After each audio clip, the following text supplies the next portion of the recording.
Quanto vale a terra? A resposta para essa pergunta está em alguns índices usados para calcular o Imposto Territorial Rural, o ITR. Um deles é o chamado valor da terra nua, que considera a área sem as benfeitorias realizadas sobre ela, como, por exemplo, estruturas, lavouras, pastagens. Ocorre que muitas prefeituras do Paraná vêm atribuindo valores muito maiores ao valor da terra nua do que elas realmente valem. Essa distorção vem onerando centenas de produtores rurais em todo o Paraná. Diante disso, o sistema FAEP-Senar Paraná contratou a elaboração de laudos independentes para o cálculo do valor da terra nua em diversos municípios do estado. Esse é o tema da reportagem de capa da revista Boletim Informativo do sistema FAEP-Senar Paraná e também é o tema desse episódio do nosso podcast. Eu sou André Amorim e o Boletim no Rádio começa agora. Bom, e para começar essa conversa, eu quero apresentar os convidados desse episódio, começando pelo gerente do Departamento Jurídico do Sistema FAEP-Senar Paraná, o Klaus Kunen, que está aqui comigo no estúdio. Como é que vai, Klaus? Tudo bem, e você, André? Tudo jóia! Nós também vamos ter hoje aqui nesse episódio o engenheiro agrônomo Rogério Giovannini, que participa diretamente de Maringá, no noroeste do estado. Como é que vai, Rogério? Boa tarde a todos, tudo bem, André? É um prazer estar com vocês. Bom, gente, como acontece todos os anos, logo os produtores do Paraná começam a se preocupar com a cobrança do Imposto Territorial Rural, o ITR, que assim como o IPTU, que você paga pelo imóvel na cidade, ou o IPVA, que é o imposto do seu carro, esse imposto deve ser pago por aqueles que possuem propriedades rurais. Ocorre que essa rotina vem sendo tumultuada pela cobrança de valores maiores do que o que seria devido. Quem faz essa cobrança são as prefeituras que têm convênio com a Receita Federal. No centro dessa questão está o chamado valor da terra nua, que é o valor sobre o qual é feito o cálculo do ITR. É na hora de calcular esse valor da terra nua que nos municípios que as distorções aparecem. Rogério, para o nosso ouvinte que é leigo, afinal, o que é esse valor da terra nua, que é a referência para o cálculo do ITR? Ok. Bom, você tem o valor, para qualquer corretor, qualquer criança que se pergunte nas cidades, na região rural, quanto vale um hectare ou um alqueire de terra, vão falar que o preço que está correndo é tantos reais por alqueire. Muito bem, esse é o valor cheio, o valor total daquela terra, que vale aquela terra. Para você chegar no valor da terra nua, desconta-se as construções, chamadas benfeitorias não reprodutivas, que é o termo técnico usado, mas são aquelas construções, as casas, os barracões, as cercas, enfim. A própria lavoura, a pastagem também? Não, a lavoura vem no depois. Então, primeiro você desconta as construções, de maneira geral, que são chamadas, então, benfeitorias não construtivas, e as benfeitorias construtivas desconta também, que é o valor da lavoura, o valor do pasto, desde a derrubada do mato. Calcula-se quanto gastou para derrubar um mato, depois gastou para destocar aquele mato, depois para plantar uma lavoura ou plantar um pasto, depois reformar aquele pasto. Então você tem todo esse custo descontado. Então, o valor total do imóvel, todo mundo sabe, menos as construções e menos quanto custou para formar aquela lavoura ou aquele pasto, o que sobra é a terra nua. Entendi. E o que vem acontecendo, Rogério? Muitas prefeituras aí, vamos dizer assim, não estão conseguindo calcular conforme a regra, conforme a norma, esse valor da terra nua, né? Bom, primeiro não é um cálculo tão simples você chegar no valor de uma pastagem ou de uma lavoura desde a derrubada do mato, né? É uma conta bastante complexa e não tem tantos dados. Como é que você vai ter um dado de quanto custou para derrubar um mato lá em 1940, 1930? Você não acha muito fácil esse dado, né? Uhum. Segundo que as prefeituras, de maneira geral, deveriam contratar um engenheiro agrônomo, um engenheiro florestal, né? Para que pudesse fazer um laudo de acordo com a NBR 14653, que é a norma que estabelece, segundo o IBAP, né? Como fazer esses cálculos. Então, acabam contratando técnicos para fazer laudos simples, né? Praticamente a maioria deles, infelizmente, tem acompanhado o valor do DERAL, né? Do SEAB do DERAL, e tem dado esse preço. Por isso, as distorções enormes, porque você não tem um parâmetro técnico, né? E sim um parâmetro mais ou menos o interesse de cada um, né? Porque esses preços que se tem se colocado esse ano, tanto no DERAL quanto no CIPIT, que chama Sistema Integrado de Preço de Terras, que são as prefeituras que fornecem esse preço para a Receita Federal, e ela então forma uma tabela nacional, inclusive, não é só do município, aqui mas é nacional. Essa tabela ela acaba sendo um preço próximo do valor real de um imóvel. Então não é uma terra nua, é o valor cheio do imóvel, o valor total. Entendi, é valor comercial, né? Comercial, aí se torna muito caro, não é? Entendi. E Klaus, como que esse tipo de situação, esse tipo de distorção, né, no cálculo do VTN vem prejudicando os produtores do Paraná e como que esses problemas vêm chegando até o sistema FAEP-Senar Paraná? André, antes de responder a sua pergunta, se me permite, queria dar um abraço para o Dr. Rogério, que está participando desse nosso bate-papo hoje, e em especial para todos os ouvintes que nos acompanham, e sabendo da importância desse tema. A questão central, e acho que para que todo mundo consiga entrar na mesma página daquilo que a gente está falando, tá? Eu faço questão de fazer um pequeno regresso da legislação, porque a lei que trata da possibilidade dos municípios aderirem ao convênio da Receita Federal do ITR é a Lei 11.250 de 2005. Então, significa dizer que faz muitos anos que nós estamos acompanhando essa questão, não é de hoje. Mas, especificamente a partir agora de 2019, 2020, que nós começamos a ter problemas em várias prefeituras. Até 2019, nós fomos chamados em alguns lugares, conversávamos com os prefeitos, apresentávamos as normativas da própria Receita Federal que estão previstas na legislação, que deveriam ser observadas pelas prefeituras que aderiram ao convênio, e estávamos tendo sucesso, tá? Até é importante dizer que muitas das prefeituras estavam entendendo essa expectativa, essa exposição técnica, como bem já foi salientado pelo Rogério, e acabavam adequando os seus valores para valores que de fato representam o valor da terra nua tributável, que é a base de cálculo do ITR. Entretanto, de 2019 para cá, um aumento significativo de prefeituras que aderiram ao convênio e passaram, e isso que nos causa mais estranheza, a simplesmente reproduzir no CIPT, que é o Sistema de Preço de Terras da Receita Federal, os valores que estavam sendo levantados, divulgados pelo DERAL, órgão aqui da Secretaria da Agricultura do Estado do Paraná. Mas, como todos sabemos, tá? É importante deixar isso claro, o DERAL já há muito tempo, inclusive nas notas técnicas que eles elaboram, eles deixam claro que eles não estão mais fazendo o levantamento de terra nua, e sim o valor de mercado. Informação essa que também há pouco o Rogério acabou de confirmar. Então, isso traz um prejuízo muito grande para o produtor, que causa uma distorção no valor do imposto que ele deve recolher. E como que o sistema FAEP, além de acompanhar, pode ajudar o produtor a escapar aí dessa cilada, que é esse cálculo errado aí, né, que as prefeituras podem acabar induzindo ele na hora de cobrar o ITR? Por exemplo, o Rogério foi contratado para produzir 13 laudos para subsidiar os produtores de 13 municípios. Como é que foi essa estratégia? Então, isso é importante.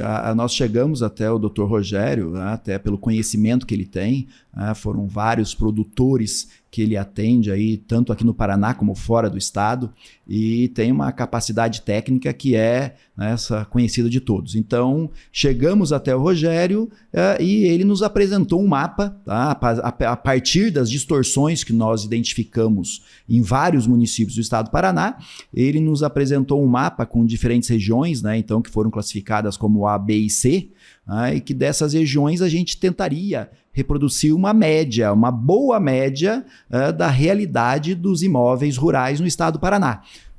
Então, nesses 12 ou 13 municípios que nós selecionamos para que o Rogério fizesse esses laudos, e por isso laudos demorados, que têm um rigor técnico muito grande dentro das normas da própria ABNT, ele foi até esses municípios, visitou em loco e fez uma série de consultas, né, nos órgãos para chegar a esse valor técnico. E esses municípios, esses 13, eles foram selecionados por conta do grande número de casos de produtores notificados, valores indevidos sendo cobrados? Essa foi a medida? Também foi uma das principais pontos que nós levantamos, né, em conversa à época com o próprio Rogério, mas também temos alguns municípios que até não tínhamos ainda notícias de produtores notificados, mas pela dimensão do município, pela sua condição agrícola, eles poderiam representar muito melhor a paridade com outros municípios que estão tendo esses problemas. E, Rogério, como é que foi esse trabalho para fazer a elaboração desses 13 laudos? É necessário ir a campo, ir em loco nos municípios, levantar preço de venda de imóveis que foram de vendas realmente celebradas, né? Não só anúncio de jornal, mas ir nos cartórios? Como é que é esse processo para elaboração de um laudo com esse rigor técnico? Bom, claro que para você fazer laudo de vistoria no imóvel rural ou em qualquer imóvel que seja, você precisa ir a campo, né? Precisa ir ao local onde está acontecendo, né? Então nós visitamos cada um desses municípios, usamos inclusive voos de drone para fazer uma visão geral, imagem geral deste município, e aí você faz uma avaliação no tipo de solo, porque você tem um mapa de solo do estado gerado pela Embrapa e a APAR, né?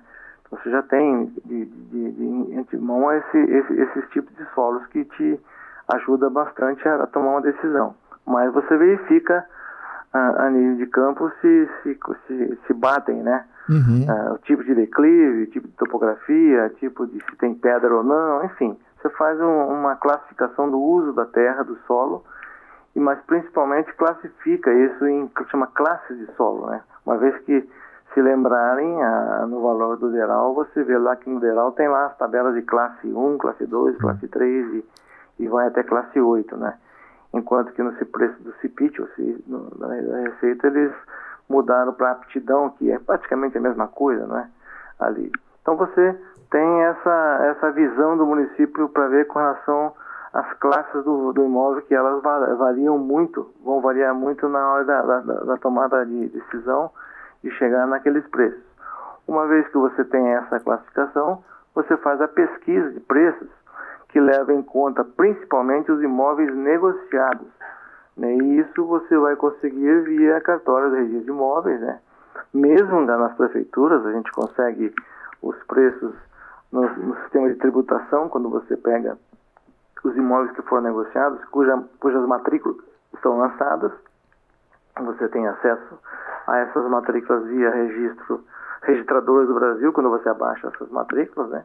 Uhum. E você junta uma série de matrículas dessas, e aí você vai ter também uma conversa com corretores locais de imóveis que estão sendo vendidos, oferecidos, né? Em 2019 foi a última alteração que a NBR 14653 teve.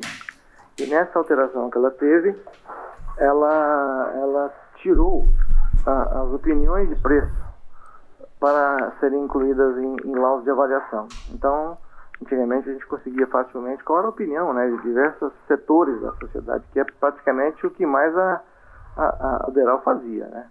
Então hoje nós não podemos mais pegar a opinião de preço, e sim preços de negócios realizados comprovados por matrículas e preços de imóveis que estão sendo oferecidos, né, por imobiliárias, por corretores privados, corretores autônomos, desde que você comprove aonde é este imóvel. Então a gente sempre pega um preço desse que está sendo negociado e coloca a coordenada geográfica, foto dele e tudo mais, para fazer a comparação com aquilo que você está negociando, né? Tem que ser um caso real, né? Exatamente. Então você tem aí obviamente que você vai ter 15, 16 preços, 10 preços, enfim, vai ter uma quantidade de preço X que após você fazer estatisticamente, sanear estatisticamente esses imóveis conforme a NBR pede, você vai chegar no preço da terra nua, né? Rogério, e o que você descobriu quando você elaborou esses 13 laudos aí a pedido da FAEP? Os valores que as prefeituras estavam declarando, né, como se fosse o valor da terra nua nesses municípios, batia com aquilo que você encontrou nessa pesquisa aí, que é feita através da norma técnica, ou ficou muito díspare? Olha, alguns, talvez a maioria, tenha ficado bem mais alto. Eles chegaram mais próximo de um valor do DERAL, por exemplo, né? Mais próximo.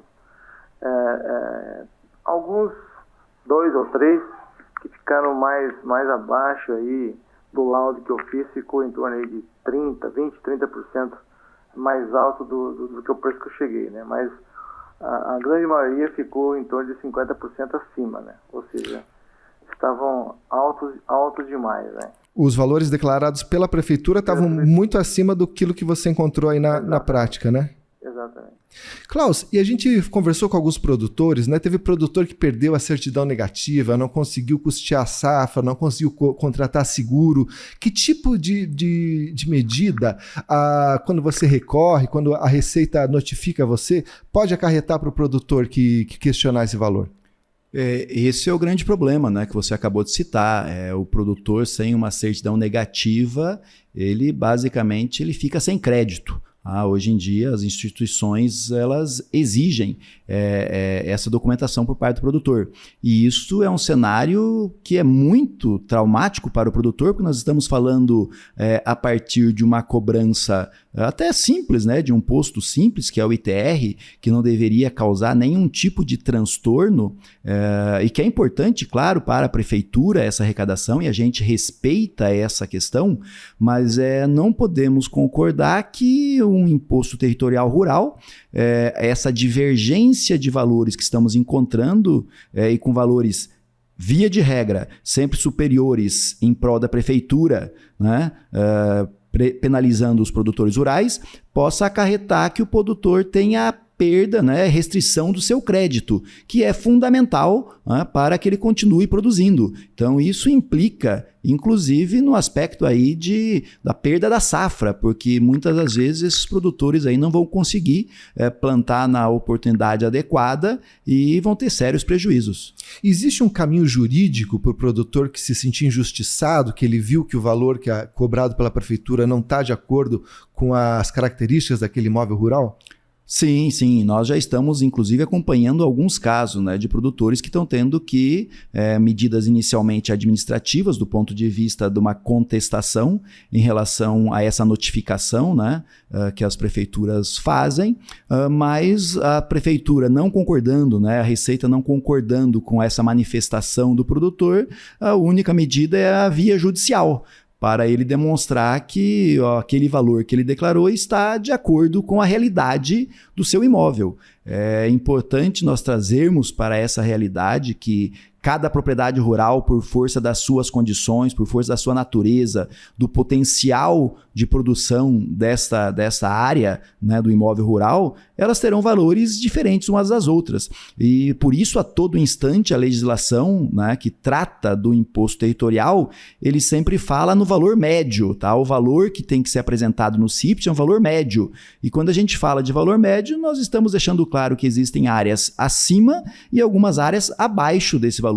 E o que nós estamos identificando em todos os casos até agora que nos foram relatados é que a partir desse valor que está no CIPT, as prefeituras estão notificando todos os produtores, sem levar em consideração, portanto, essa hipótese do valor médio das propriedades. E isso causa algumas situações surpreendentes, né? Na nossa apuração dessa reportagem, né? Por exemplo, o valor da terra nua no município de Nova Londrina, aqui no noroeste do Paraná, em 2023, foi superior a R$89 mil o hectare de uma área de boa aptidão agrícola. Mas olha só, gente, em Sorriso, no Mato Grosso, esse mesmo hectare de boa aptidão agrícola está avaliado em R$5.400. Ô Rogério, é possível que um hectare no noroeste do Paraná valha 16 vezes mais do que uma área na capital nacional do agronegócio, que é Sorriso? Não, é impossível, né? É impossível. E aí você vê eu tenho vários clientes do Mato Grosso, justamente em Sorriso, Paranatinga, que é vizinho de Sorriso, né? Diversos imóveis ali de clientes. E no ano passado a Receita resolveu, na verdade as prefeituras, né, resolveram notificar esses meus clientes, que tiveram 20 imóveis, de um grupo, né? 20 imóveis notificados de uma vez só. E aí eu fui fazer o primeiro laudo, e aí eu pensei, como é que eles vão notificar esse pessoal com análise com base no quê? No CPIT? O CPIT deles é relativamente baixo, né? Uhum. E aí, para minha surpresa, eu não fiz nenhum laudo, porque obviamente que um laudo não é um serviço barato, né? Então eu na hora de fazer esse laudo esperei e falei, deixa a Receita cobrar primeiro, porque nesse posicionamento, nesse termo de notificação que o produtor tem recebido, ele tem a primeira justificativa dele, ele tem que responder, aí ele pode entrar com um laudo ou não na primeira, né? Tem a segunda, 20 dias depois ele tem uma segunda instância, tem uma terceira que é a Delegacia de Julgamentos, que é Campo Grande, no nosso caso aqui Campo Grande, no Paraná, né? Uhum. E você tem uma quarta condição se você ainda perder o Conselho de Contribuinte de Brasília, e tem uma quinta situação que é a Câmara Superior do Conselho de Contribuinte de Brasília. Quer dizer, para um processo inteiro desse sair lá na frente que você perdeu, antes de ir para o judiciário, né, você leva praticamente 10 anos. Então, a Receita lá do Mato Grosso, se aproveitando falar de Sorriso, eles simplesmente consideraram 50% da tabela. Quem tivesse lançado 50% abaixo do CPIT, quer dizer, até 50% ninguém estaria na malha, né? Uhum. Então veja que o próprio Estado pensou diferente, né? Politicamente lá tomaram uma decisão diferente. Eu estive há pouco tempo na Receita Federal conversando com o responsável pelos ITRs aqui da região do norte todo aqui, e ele disse para mim, olha, nós não temos nada a ver com isso mais. A Receita não notifica mais ninguém. Quem notifica são as prefeituras. É ela que notifica, ela que encaminha, ela que entra no sistema. Não tem mais nada a ver com a Receita Federal.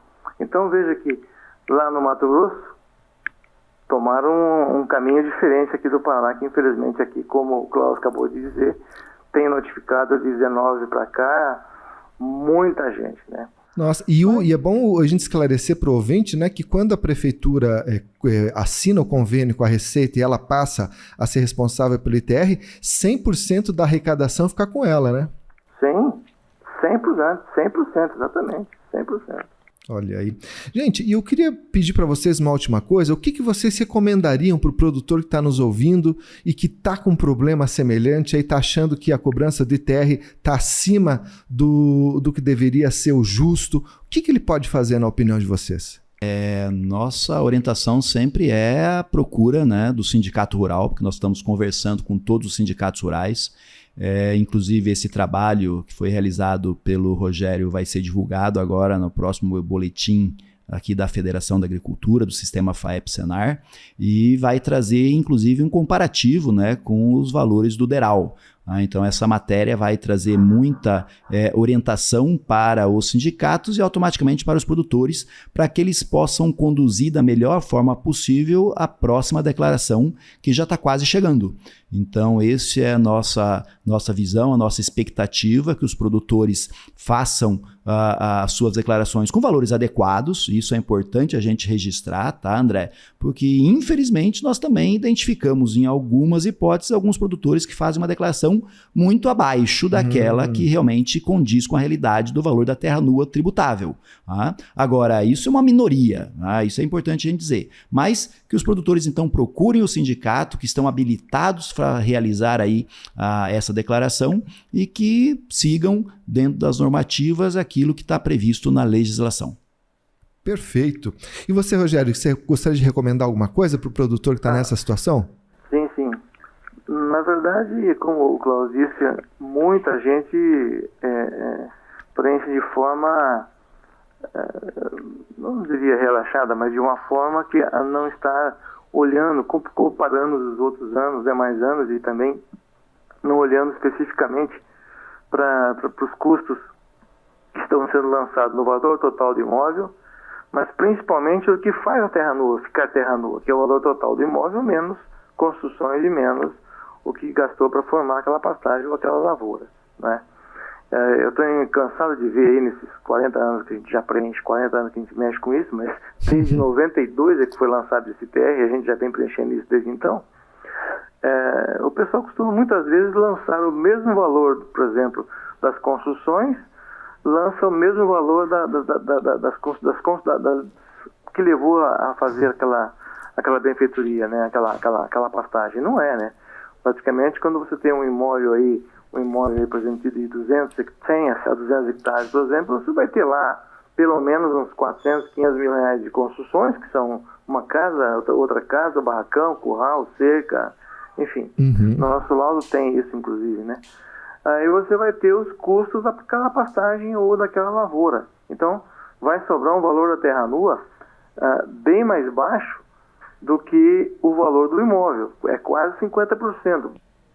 Olha aí. Você tem um preço, vou dar um exemplo hipotético, né? Você tem aí um valor do imóvel que é 100 mil reais, por exemplo, por hectare, tá certo? Você vai descontar as construções e o valor que custou o pasto ali, vai ficar em torno de metade disso, né? Enfim, então eu acho que precisa ter pelo menos uma noção. E cada produtor tem noção de quanto gasta, quanto fica para fazer as construções, tudo que você tem, quanto custa aquilo. Coloca o valor lá, corrige isso, né? E da mesma forma, as pastagens e tudo mais, que o pessoal também tem noção. Quer dizer, então, um pouco mais de cuidado nesses valores aí, né?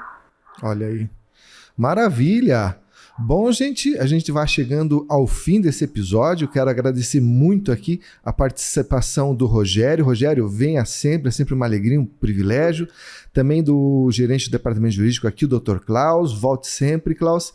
E falar para você, ouvinte, se você deseja ouvir outros episódios desse podcast, você pode acessar o nosso site, que é o www.sistemafaep.org.br. Lá você também encontra os links para as nossas redes sociais. Você pode escutar esse podcast no Spotify, no YouTube ou no nosso aplicativo de celular, que você baixa ali gratuitamente e vai receber na palma da sua mão todas as informações aí do Agronegócio Paraná.